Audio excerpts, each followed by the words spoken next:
Action. Okay, salam sejahtera semua. Saya dengan Zah dan ini Iskandar daripada Malaysia. Daripada mana bang? Saya Johor. Johor, I see. Johorian. Tujuan kita buat vlog ini adalah untuk warga Malaysia yang nak datang bekerja di Singapura dalam masa-masa yang akan datang ni, dalam masa-masa musim Covid ni. Okey, jadi kita nak, mungkin ada yang tidak pasti apakah prosedur yang diperlukan, macam mana nak bawa kenderaan peribadi ke dalam Singapura kan. Jadi kita ada teman kita ni untuk memberikan penjelasan dan pengalaman dan kongsi pengalaman dia. Nama saya Iskandar. Lepas tu saya di Singapura dari tahun 2017. Dan sejak corona ni saya dekat sini daripada 18 Mac tak balik lagi. Samalah. Zah sebenarnya warga negara apa tu? Malaysia. Dia warga negara Malaysia. Tapi dia selalu ulang alik. Sama dulu pun ulang alik kan. Lepas tu sejak dia tutup border sampai sekarang tak balik lagi. So ni saya nak tanya kat Iskandar, apa yang buat Iskandar ni buat keputusan untuk duduk di Singapura walaupun border ditutup pada waktu tu? Baru-baru lagi lah. Kerja, pasal saya kerja F&B. So saya punya sektor tak tutup kan. So walaupun majoriti sektor tutup, tapi F&B dia orang tak tutup. Then kalau balik Malaysia pun saya tak ada kerja. So buat apa balik? Jadi Iskandar dah berumah tangga belum? Belum lagi. Okey lah. Not too bad lah. Masalah lah. Tak ada masalah. Dah berumah tangga tu agak payah Itulah. sikit lah. Kita ada kawan-kawan yang apa ni? Dah kahwin. Dah nampak apa yang jadi. Yang ibu tunggal pun ada. Ibu tunggal kerja kat Singapura, anak-anak kat Malaysia, mak mentua atau orang tua dia jaga kan. Betul. Jadi memang mencabar. Satu situasi yang mencabar ni. Sekarang jadi kita teruskan dengan pengalaman Iskandar. So di Singapura ni Iskandar kerja macam mana? Dia kerja balik kerja je lah. Depends. Saya kerja 6 hari. Kadang-kadang OT apa semua. Untuk akan cerita, cuma kadang-kadang bila cuti tu tengok keadaan lah. Kalau penat kita tidur. Kalau cuti 2 hari 3 hari kita jalan lah. Ada members ke? Ada juga. Ada, okey lah. Kadang-kadang ada keluar tak jalan-jalan? Ada, sebenarnya cuti kan. Tu banyak pergi lah. Pulau Ubin dah pergi. Sentosa dah pusing. Saya belum jejak lagi tau. Dia dah pergi lah tempat-tempat yang mana orang kata suruh pergi kan. Turis punya tempat, kita jadi turis lah. So Iskandar di Singapura ni dengan motor Iskandar sekali lah. Ya. So kira kan overseas diorang lockdown tu diorang dengan Iskandar dah bawa motor sekali lah? Tak. Saya punya motor masuk bulan 10. Bulan 9, bulan 10. Kira kan dalam masa tu diorang cerita kan 2 minggu. Okey, 2 minggu buat pakai motor. Kita boleh pergi je sebab saya punya kedai dekat public transport MRT station kan, dekat lah. Then 2 minggu pergi 2 bulan. 2 bulan boleh tahan lagi lah, ulang alik. Lepas tu dah masuk 5 bulan dia dah macam tangan dah gatal kan. Kita nak naik motor juga, kita tak boleh. Sebab by earlier phase 1 MRT kosong. Faham. So kita duduk. So dia makin lama kan, dia pergi kerja berdiri je, balik pun berdiri. Orang makin ramai. So macam kita decide lebih better naik motor lah. So naik motor kira pun dapat feeling jadi macam mana Iskandar bawa masuk motor ikut courier ke, kargo ke ataupun kargo? Kita memang kita call ada orang tu, dia boleh bawa, memang kerja dia bawa masuk motor, bawa keluar motor, memang kerja dia macam tu. Boleh masuk motor Boleh. Dokumen ada semua. Dokumen yang diorang nak gram motor. Lepas tu bukti yang motor tu kita punya, maknanya bukan belum habis bayar, bukti dah habis bayar. Ataupun kalau kita masih ada terikat dengan Aeon ataupun terikat dengan kedai kena keluarkan satu surat yang mengatakan motor tu dibenarkan untuk bawa masuk Singapura lah. Maknanya tak ada tertunggak ke, bukan motor curi ke. Maknanya dia ni tak habis bayar. Kita tak nak kes-kes macam tu lah. Tu sebab dia nak dokumen tu. Kemudian nak kena ada satu lagi surat daripada company yang mengatakan bahawa saya perlukan motor untuk kerja. Sebab ada certain company dia tak perlu motor, betul tak? Kalau macam kerja buruh binaan ataupun cleaner, dia orang ada Transport. dom dan dia orang ambil daripada dom pergi tempat kerja. Lepas tu ambil daripada tempat kerja hantar balik dom, kan tak perlu motor. So kerja-kerja macam tu tak perlu bawa motor masuk. Faham.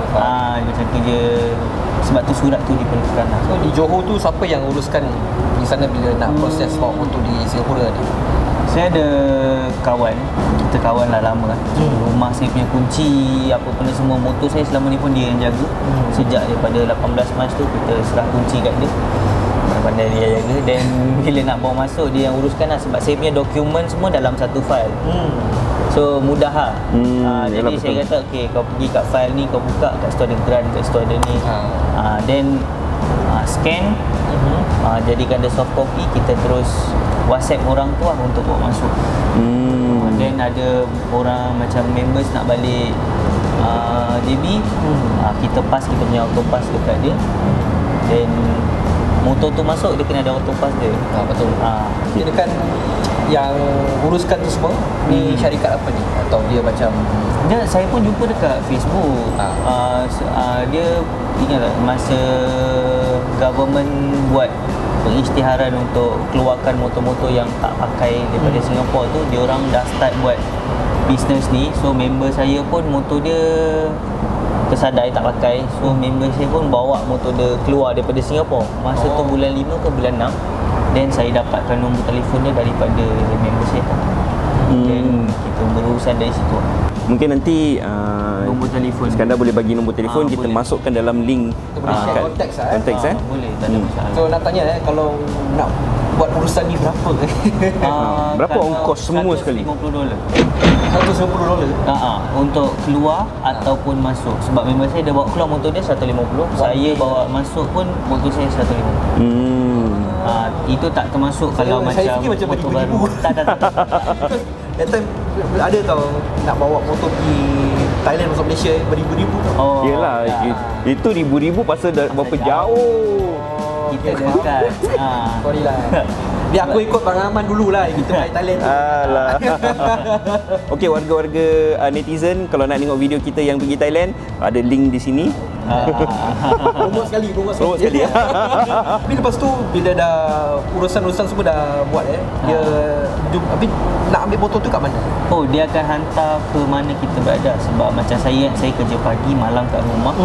So saya bagi tahu dia kalau nak, sebab kita tak tahu estimated right time dia orang masuk kan. So saya kata dia cuma bagi tahu hari, then sama ada pagi, petang, malam kita tak tahu. So dia bagi tahu kalau pagi, then saya bagi tahu dia kalau pagi kat sini. Dekat tempat saya kerja lah. Then kalau malam kat rumah lah. So dia akan hantar dekat mana kita ada. Bukannya macam masuk sampai kat Tuas, kita pula kena pergi Puas ambil. Tak, Jauh, dia hantar betul-betul Dah lah, Tuas mana tak kita ada. ada. Tak ada bas, tak ada apa Yelah. Dia macam gitu. Tapi kira kan dekat immigration semua smooth lah dia bagi. Semua diorang settle lah. Oh, diorang semua settlekan lah. Dia settle Jadi kan semua. Iskandar tak payah pergi buat Tak kat payah. sana buat apa-apa atau payah. nak bikin penjelasan ke apa tu semua. Tak payah. Sebab surat ada, dokumen semua lengkap, baru kita proses dan untuk smoothkan tu lah. Dia memang selagi surat tak ada, dia takkan buat benda tu. I see. Bagus Okey. Memandangkan motor Iskandar dah berapa lama? Dah sejak bulan 5 kan? Dekat sini sini baru 2 bulan. 2 bulan ke sebulan. Oh, dah sebulan. Okey. Mungkin ada teman-teman kita yang di luar sana yang dah bawa masuk motor daripada mula lagi, kan? Kita nak berbual tentang vehicle entry permit, VEP tu. Satu hari yang kita fahamkan, satu hari $4. kena $4. Tapi macam mana dengan keadaan yang kita tak Sekarang. keluar ni? Sekarang ni. Sama je, dia $4. Lepas tu Sabtu Ahad tak payah. Dengan public holiday tak payah. Cuma perbezaan dia adalah kaedah pembayaran lah. Kaedah pembayaran selama ni kita masuk, kita keluar, kita tap, kita cucuk masuk dalam, deduct $4. Sekarang dah tak boleh deduct $4. So government dia minta kita bayar setiap hari yang ke-13. Okey, contoh saya bayar 31 hari bulan 10 So 31 tu nak mudah cara, 31 tu terus jadi hari pertama. 31, 1, 2, 3, 4, 5, 6, 7, 8, 9, 10, 11, 12 hari bulan. So 12 hari bulan 11 pagi tu terus pergi mesin AXS, cucuk nombor flat motor. Kalau dia belum keluar, then besoknya 13 hari bulan mesti akan keluar. Senang. Jangan expect ni Sabtu Ahad tak kira, tambah lagi 2 hari, tak ada. Itu cara paling senang. Once kita bayar, itu adalah hari pertama. Sebab kadang-kadang kita bayar tu hari Ahad. So hari pertama dia akan jatuh pada hari Isnin. Tapi benda tu semua kita tolak tepi, nak mudahkan kita. Sebab dia hari ke-13 kalau tak bayar, hari ke-14 dia terus charge extra fine $10. So Sehari. $10 sehari. Yes. Oh yo.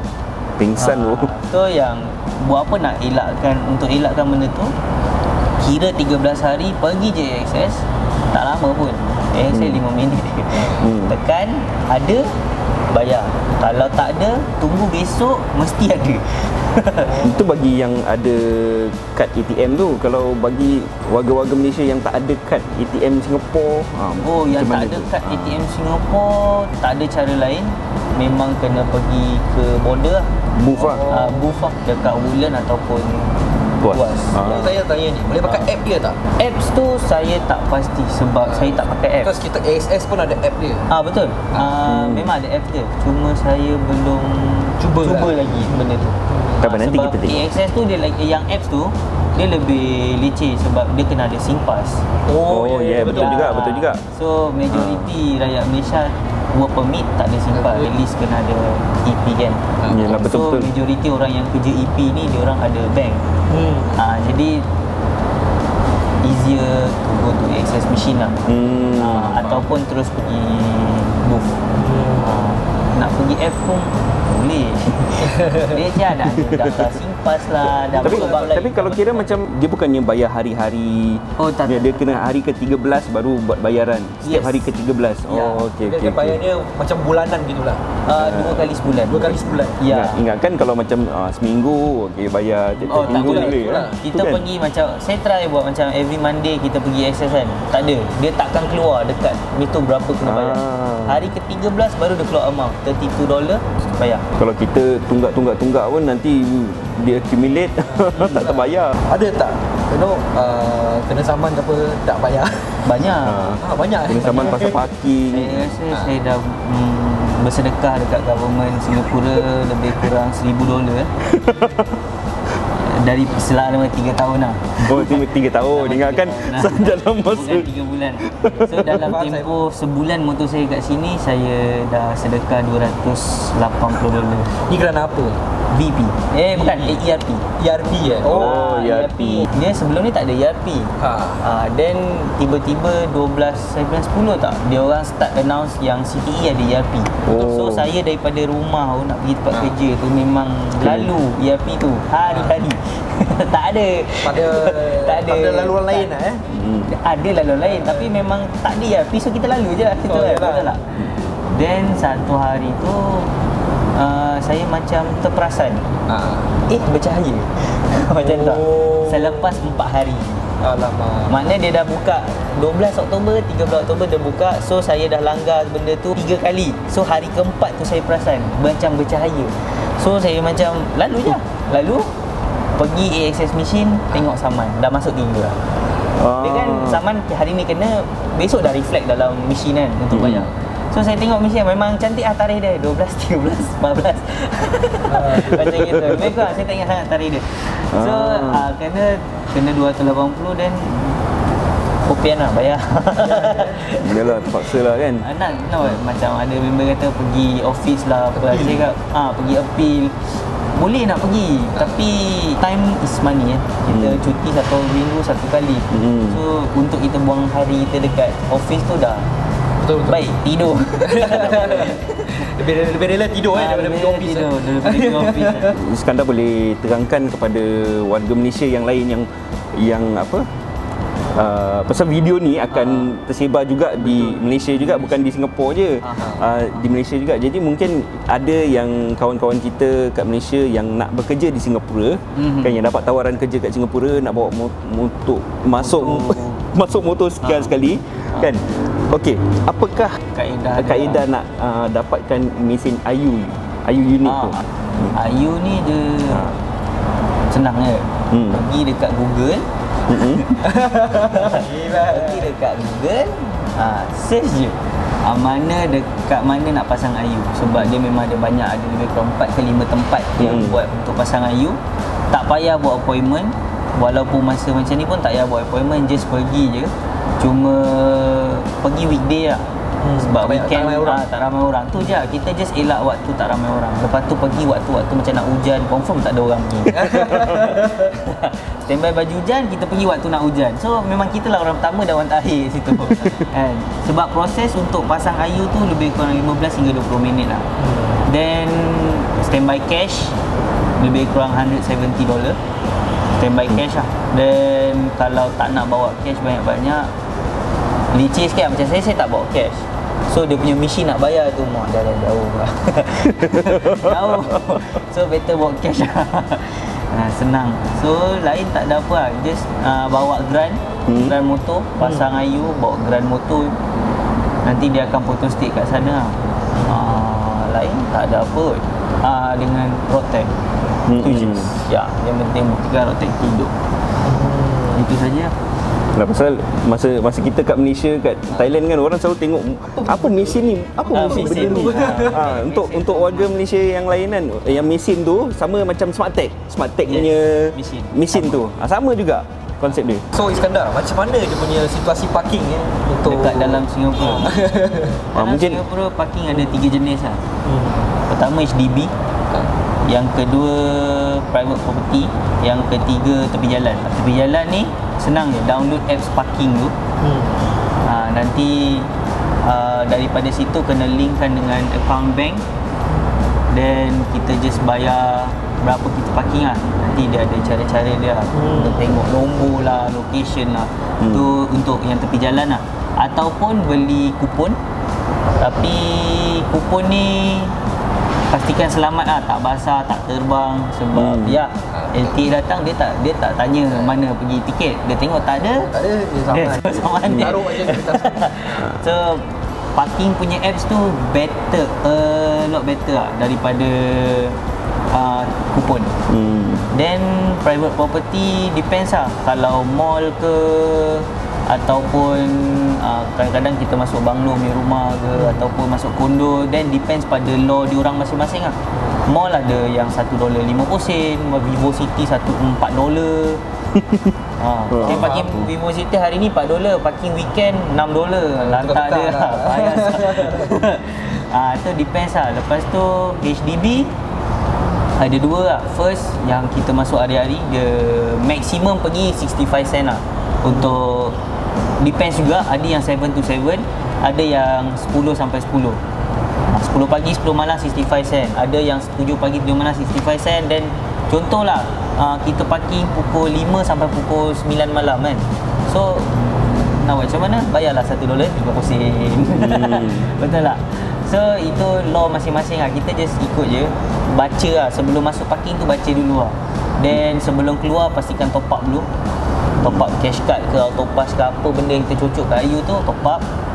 Then most of parking diorang ada scan untuk kad punya. So kalau tak ada Ayu, ada motor Malaysia, diorang tak ambil Ayu kan. Tak Ayu, ya. Sebab duduk tuas buat apa mahal pasang lah Ayu. 170. Pasal Ayu ni dia highway dengan town. Kalau kerja tuas tak payah Ayu. Tak ada tol. Pasal Ayu ke tak? So kalau mana-mana orang yang tak perlukan Ayu, tak payah pasang Ayu. Parking tak payah ada Ayu, kena ada kad je. So just tap punya kad macam touch and go lah. Okay, tap, dia deduct. Cuma masuk tak ada duit tak apa dalam kad, tapi sebelum keluar kena ada duit. Dia tak semestinya tak ada duit macam mana nak kena top up dulu baru boleh parking ke? Tak. Parking dulu pun tak apa. Masuk tak ada duit tak apa, tapi keluar baru top up. At least amount yang boleh deduct. Tu je untuk parking dalam Singapura. Agak payah tak nak kena parking Because parking ni di Singapura saya selalu nampak dia ada kena saman, dia tak park kat luar betul-betul. Park kat double yellow light. Itu semua kita panggil dia sebagai luck lah. Iskandar pun kena nasib jugalah. Kita pun pakai nasib lah. Betul. Pasal dulu saya kerja parking saman-saman orang. Saya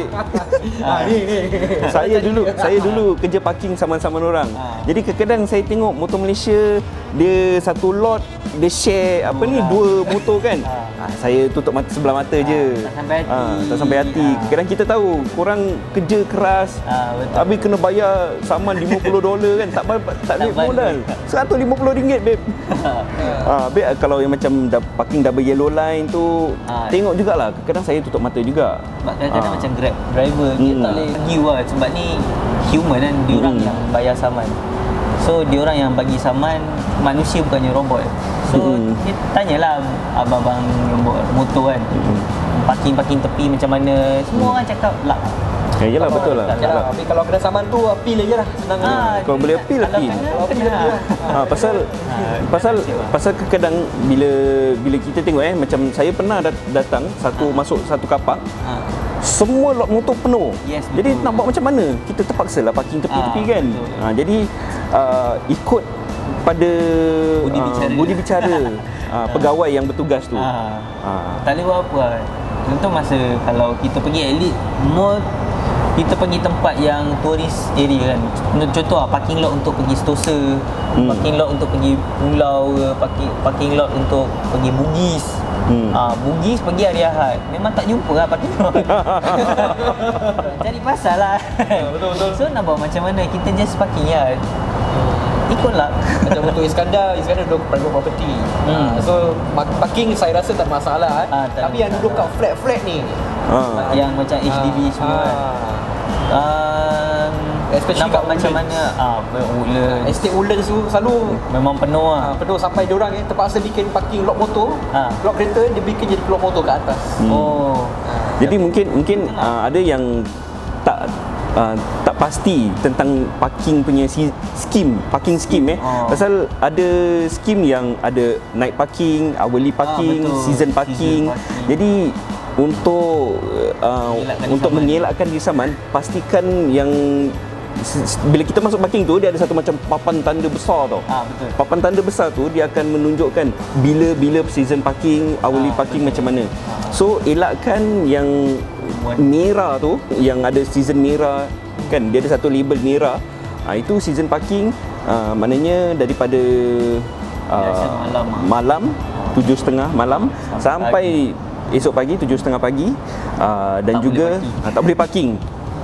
Parking juga tak boleh parking public holiday, Saturday Sunday pun tak boleh parking. Dah kena tengok lot juga, lot merah tak boleh. Lot merah tak boleh parking. Lot merah putih boleh parking tapi tertakluk pada waktu dia. Macam malam tadi tak boleh, malam tak boleh. Kalau nak selamat parking kat lot putih sudah. Walaupun atas pun kat atas tak apa, jalan kaki sikit tak apa. Dalam masa yang berapa bulan ni Iskandar dah bawa motor driving kat sini kan, ataupun sejak 2017 kan Iskandar ada kat kerja kat Singapura ni, macam mana situasi keadaan lalu lintas jalan raya dengan traffic light punya perbezaan? Macam kat sana tak ada directional right turn. Betul. Pasal orang rumah saya kan pun bila dia driving kat sini dia confuse kejap. Dia confuse, kekok. Pasal macam mana ni? Apa pasal dia jalan dua sekali serentak dua? Dia hijau kan, habis raya asal nak belok kanan ni boleh jalan, tapi macam kereta lalu je. Mungkin boleh kongsikan pengalaman macam mana perbezaan Iskandar adapt lah selagi mana kita dekat negara Commonwealth belah kanan senang je. Betul. Dia jangan belah kiri baru pening. So selagi mana belah kanan kita tak ada masalah. Majoriti jalan dalam Singapura one way lah. Dia tak ada istilah boleh lawan arus tadi. Dia memang one way. Either dekat town area ataupun highway ataupun dekat HDB area ke kat mana, most memang one way. Dia tak ada two way road. Ada pun memang sikit lah. Usually jalan-jalan private estate, jalan-jalan kecil depan kilang, dekat depan warehouse, dekat depan sekolah baru kita jumpa two way punya road lah. Then bila one way ni dia terlepas jalan tu memang bye-bye lah. Dia tak boleh macam dia tak ada return dekat jalan, tak ada. Memang Dia kalau terlepas satu exit kan, 1 kilometer di hadapan baru boleh keluar, lepas tu pusing tak mana-mana.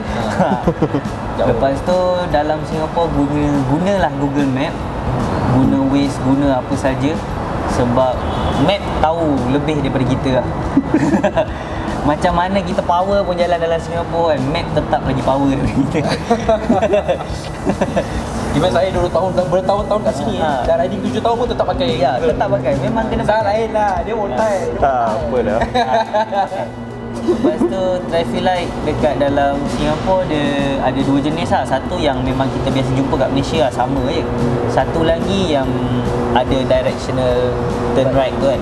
Directional right turn. Directional right turn tu traffic light dia Discretionary right turn. Sorry. Discretionary right turn. Nama official dia lah. official lah. So benda tu perbezaan dia adalah kalau hijau boleh jalan, kalau ada kereta tunggu dulu. Tu je. Dia ada traffic light yang ada discretional right turn. Discretionary right turn. Yes. Kira kan dia tak ada arrow. Tapi traffic light dia merah. So walaupun kita ke depan, kita tetap tak boleh belok kanan. Dia permasalahan dia berlaku bila hijau dua-dua. Cuma kereta, lepas kereta bila nak belok kan. Yelah. So macam tu lah formula dia. Hijau boleh jalan, ada kereta tunggu sikit. Tunggu dulu, tak ada kereta baru kita jalan lah. Sebab dia memang akan bagi 5 second to 7 second. Lepas je red untuk jalan terus tu merah, then dia akan bagi right turn tu green lah. Memang untuk right turn saja dalam 5 to 7 second. So jangan takut lah. Okey Iskandar, sekarang ni kita asyik berbual pasal motor je kan. Okay, kita berbual pasal perasaan Iskandar sendiri yang terkandas kat sini dah berbulan-bulan tak jumpa keluarga. Macam mana perasaannya sekarang ni? Perasaan dia okey, ni adalah antara tempoh masa yang paling lama lah saya terpisah dengan keluarga, tapi bukan first time lah. Sebab saya memang biasa terpisah dengan keluarga, jarang balik rumah pun. Kalau duduk JB pun bukan duduk dengan family, duduk sendiri. So family dekat tempat lain. So still sebulan tak jumpa tu biasa. Cuma sekarang ni paling lama lah. Dan normal lah dapat mesej kan, ibu rindu lah tu kan. Tutup mata sebelah, jalan terus. Tak payah fikir banyak-banyak lah. Kira ibarat kerja overseas macam ibarat kerja overseas. Sebab kalau kita fikir keluarga, senang je. Ambil surat resign, letak, balik. Tak ada siapa halang orang Malaysia untuk balik. Sebab saya tengok dalam grup Facebook lately lah, terlampau banyak orang terkandas lah, nak balik lah, nak lah bini lah, mak lah, ayah lah. Memang diorang kata cakap senang, kau capat surat resign balik, habis siapa nak bagi makan. Then that's why kita fikir lah, Facebook tu ada untuk support each other kan. Macam bagi information, bukannya tempat untuk kita luahkan perasaan, throw tantrum dalam Facebook kan. So bila kita baca komen-komen macam tu, kita baca post-post macam tu, kita pun akan satu masa kita akan balik lah. Tipu lah tak. Yelah. Tipu lah, tak ada satu saat pun kita fikir nak balik kan. Kalau dah kena maki yang bos saya lagi. Balik lah. Normal lah kan. Tapi kita fikir 3 bulan, setahun, 2 tahun, kalau balik ada plan tak? Plan B, plan C, plan D lain lah. Okey, balik nak buat apa? Saya ada nasi lemak nak jual. Balik lah. Tapi kalau balik tak ada benda nak buat, skill tak ada, knowledge tak ada, yang ada terderat je, kerja je lah. Kerja, simpan duit banyak. Lepas tu satu masa rasa dalam bank tu dah ada 1 juta kan. Buat surat resign, campak, balik. Tu je. Sebab kita orang Malaysia kat Singapura bukannya 10-20 orang. Kita ada at least 400,000 orang. Betul. Tak payah rasa macam awak seorang je dalam Singapura. Ramai lagi orang Malaysia dalam Singapura. Kita kena terus, jalan terus. Kerja selagi boleh. Selagi orang nak, kerja. Kita Malaysia, Singapura kan serumpun kan. Kita ada Terpisah baru pertalian. 30 tahun, 40 tahun baru terpisah apa. Betul tu. Makcik masih saudara lagi kan. Atau nenek masih adik-beradik lagi. Betul. semua sama je. Jadi janganlah kita discriminate antara jangan satu sama lain. sama lain. Kita tolonglah kalau boleh. Tolong. Saya pun terharu lah yang ada warga negara Singapura dia pada tolong orang Malaysia yang baru Ya, terkandas. betul. Itu yang kita nak. Facebook diperlukan untuk tujuan-tujuan sebegitu. Kita duduk dalam Facebook untuk tengok benda-benda macam tu. Orang susah kita At least tolong. kita pun tengok macam wah rasa Malaysia seperti kita untuk berada dekat dalam Singapura lagi, untuk sama-sama bekerja kat sini. Bagi warga-warga Malaysia yang sedang menonton menonton lah jadi ganu jadi ganu pula. Okey, warga kejap aku nak cakap. Saya harap video ini telah memberi manfaat kepada anda semua yang sedang menonton, baik warga Malaysia atau warga Singapura. Okey, mudah-mudahan kita doakan mudah-mudahan wabak Covid ni berlalu. Okey, dan semua border buka, kita pun boleh balik. Saya pun nak balik juga jumpa saya pun isteri. boleh bikin ID kita pun nak balik. Okey. So ingat jaga SOP, Ya, betul. jaga SOP dan apa Kita lagi? jaga kita Kalau ada soalan, tanya. Okey, kalau ada apa-apa soalan Tanya just dekat bawah. type in the comment section below. atau apa kiriman apa Feedback, apa apa cadangan. taruh dalam comment section je lah. Tapi jangan kecam lah. Jangan kecam. Okey, sekian, terima kasih banyak. Okey. Itu aja untuk vlog kita kami dan kita akan jumpa Minggu depan. you see you in the next one. Tak tahu translate lah.